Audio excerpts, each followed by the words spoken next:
Welcome back, everyone. My name is Cami, and we're here once again in the War Woman cabin with our stove heated up, ready for some baking and some other great recipes today. So today, I figured most of you, since it's, 2 days after Easter, probably, if you're like me, have some leftover ham. A lot of times, I don't know what to do with this ham, and I get tired of eating it in the same way that I've had it for a couple of days. So we're going to pull some recipes from the Foxfire book of Appalachian Cookery to show you ways that you can use up some of that ham. Today we're going to be making red eye gravy, and we're going to serve that up with fried ham and some homemade biscuits. I'm a Midwesterner by birth, and before I moved to Appalachia, I had no idea what red eye gravy was, but apparently it's pretty common around here and is considered to be a southern staple.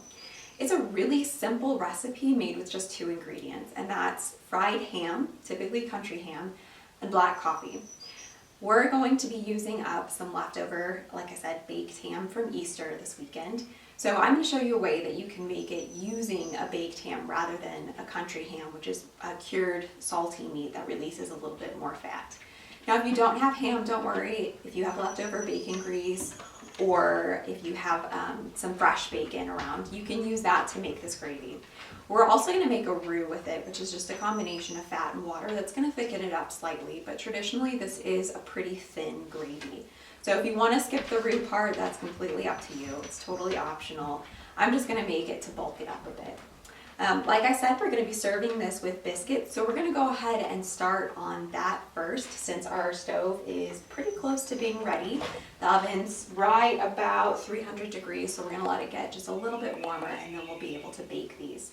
And then while the biscuits are baking, we'll make sure to get that gravy going. So to make your biscuits, we're going to get started by using just a really simple, basic recipe from the Foxfire book of Appalachian Cookery. And that's a recipe for baking powder biscuits.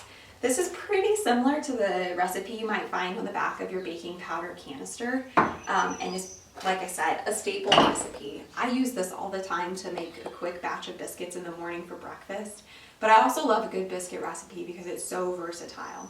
When I was a kid, we used to take biscuits, roll them out, and cut them into strips instead of rounds, and then we would dip them in melted butter and roll them in cinnamon sugar and bake them, and they'd kind of be like a donut treat. You can also do a really quick dinner roll by adding in cheese and some chives and then brushing it with a garlic butter afterwards.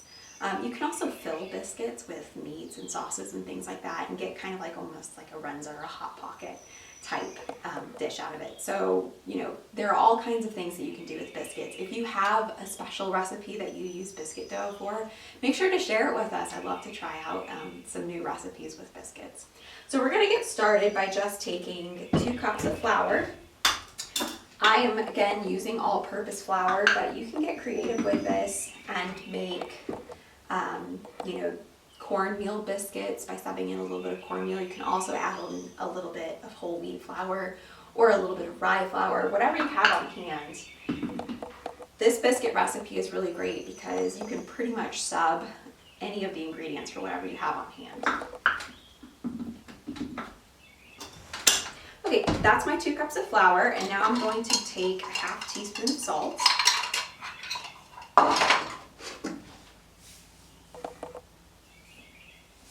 I'm just using table salt here. Again, if you use kosher salt, you might want to use a little bit more. Okay, now you want to add your leavening agent, and it's really important to make sure that you get the full amount of your leavening agent so that it really puffs up in your oven. So we're going to add a full tablespoon of baking powder. Okay, so we've got our dry ingredients in here, and I'm just going to stir that around to get everything kind of evenly distributed. Okay, now we're going to put our shortening in.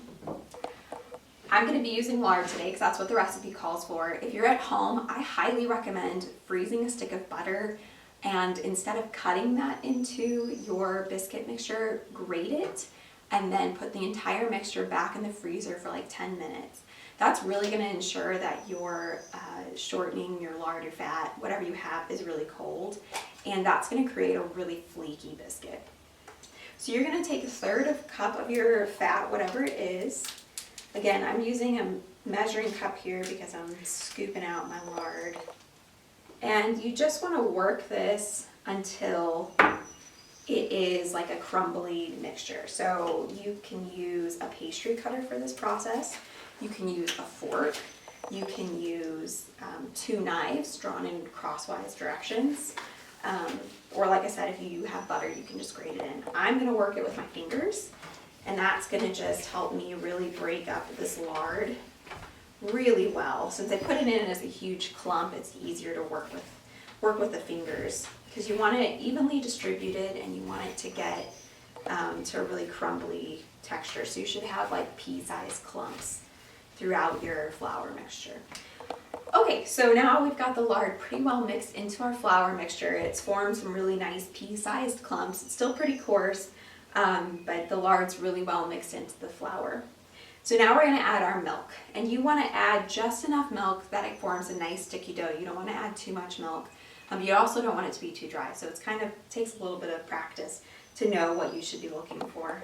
I am using buttermilk. I highly recommend using buttermilk. This is buttermilk from the project I did on how to make cultured butter at home. So if you saw our blog post on Friday, there's a really great activity, good for kids too, to make butter at home. It's a really simple process. I did this over the weekend, and I have some really great cultured buttermilk left, and this is going to add a really nice flavor to the biscuits. It's going to impart a little bit of that tanginess to it. So I'm going to add, this is about 3/4 of a cup. I'm going to add this in slowly, just a little bit at a time, and just mix this in until I start to see it form a nice dough. All right, so I've got a nice thick dough here, and I'm going to sprinkle a little bit of flour down on my work surface, and we are going to roll these out, and then we will cut them. You want it to be about a 1/2 inch thick. Sometimes I like to go just a little bit thinner, depending on how many biscuits I'm trying to get out. This recipe says it makes 16 biscuits, but I feel like that's maybe a little too generous. Okay, so it's at a nice thickness. Now, if you don't have a biscuit cutter at home, you can use a pizza cutter. You can make some fun, just like diagonal, triangular, rectangular, diamond shapes, whatever you want. It can be a fun activity for kids. A pizza cutter works really well. You can also just use a knife. It doesn't matter too much. Before I got a biscuit cutter, I used to just use like a mason jar lid or a jar itself. So it really just depends on what you have at hand and what kind of shape you're going for. So we're going to cut out our biscuits. Okay, once you've cut out your biscuits, you're going to have some leftover dough on the sides. And you want to just re-roll that out and keep cutting as many biscuits as you can get. But I'm going to put these in my pan. So I'm just using a nice simple cake pan right here. You can use a sheet, a baking sheet, cast iron skillet. It really doesn't matter too much. You just want a nice hot flat surface. And I'm going to have to bake these in batches because my pan's a little too small. So now that these are ready, I'm just going to stick them in the oven. We're going to watch them for about 15 to 20 minutes. At home, you want to be baking these in a 400-degree oven, and they should take about 10 to 15 minutes. Usually on the shorter side. Usually you really want to watch it around 10 minutes, maybe 12. But this will probably take a little bit longer in the wood stove. So I'm going to go ahead and get these in, and then we will roll out the rest of our dough and get the rest of the biscuits going. All right, so our biscuits have been in the oven for about 15 to 20 minutes. Took a little bit longer on the wood stove, but they are ready, and we're going to go ahead and pull them out. They are just lightly golden brown on the top, and their bottoms are a nice golden brown. They're not too dark. We want to keep them a little bit lighter in color. I'm going to go ahead and stick these in the warmer, and then we'll be able to move on to our gravy and get our ham fried up so that we can eat these delicious biscuits. We are now ready to move on to our red eye gravy. So I've had a cast iron skillet sitting on the stove heating up. I can tell that it's ready because it's too hot to touch at this point. When you're working on a wood stove, you kind of have this gradation of heat. Everything towards the left is going to be the hottest, and as you move towards the right, it'll be cooler and cooler. And just by putting my hand over the eyes on the stove, I can see where the heat spots are. So this stove has 6 eyes. Each of the eyes are removable, so another way to increase the heat is to take the eye off and set it directly over the flame. Now we don't need that much heat. We're not frying chicken. We're just, like I said, frying a couple of slices of ham. So we want to put about 2 to 4 slices of ham into the pan, depending on how thick your slices are. I've got slices from the small end of the ham left over, so I've chosen to add a few more. So we're gonna have this ready to go into the pan, and that'll cook for a few minutes, and then we'll get the other ingredients for the gravy ready. All right, our ham has been cooking for a little bit, and it's slightly browned on both sides and has a really nice aroma and color to it. So I'm gonna go ahead and take it off of my skillet. There's some nice fat in here, but I am gonna have to add a little bit of fat because it didn't release quite as much as I wanted. So we're shooting just for like a couple of tablespoons of fat in your skillet. All right, and now I'm gonna take my bacon grease, and like I said, I just want a couple extra tablespoons. So I'm scooping it out, and I'm just gonna put it straight in the pan. I love keeping a jar of bacon grease in the fridge, so I just pour it off every time I cook it into this jar.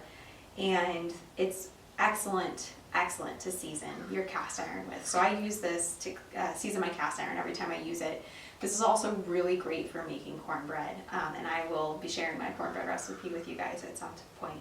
So if you don't already, I highly recommend converting to saving your bacon grease in a jar. So I've got my bacon grease melted, and I'm going to stir in about 2 to 3 tablespoons of flour. And like I said, this is going to make our roux. We want to start stirring this immediately as it goes in, so it doesn't clump up too much.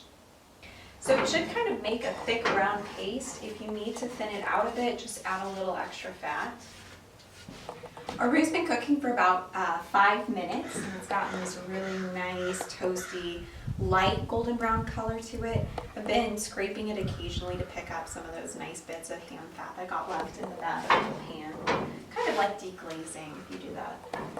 So now we are going to just stir while we mix in 1/2 cup to 3/4 cup of hot, strong black coffee.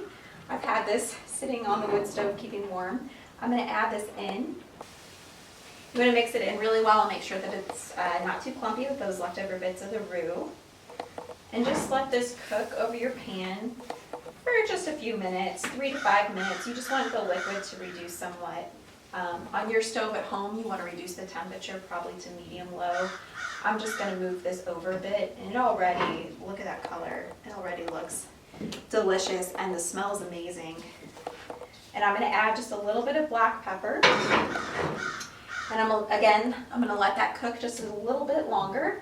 And I'm going to go ahead and plate up our ham so that we can eat this delicious meal. So on our plate, we've got some of that nice fried ham that we just cooked up on the skillet. I've got our biscuits that we made with some fresh cultured butter on top of them, hand churned this weekend. And I'm just going to spoon a little bit of this gravy over that ham. And then I'll put the rest in a dish for us to eat up later.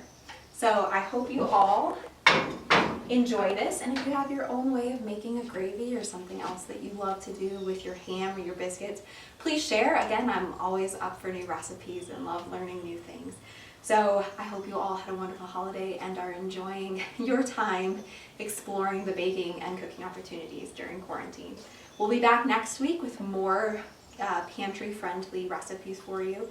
If you have any suggestions or there's anything you want to see, feel free to reach out to us. And happy eating. We'll see you next time.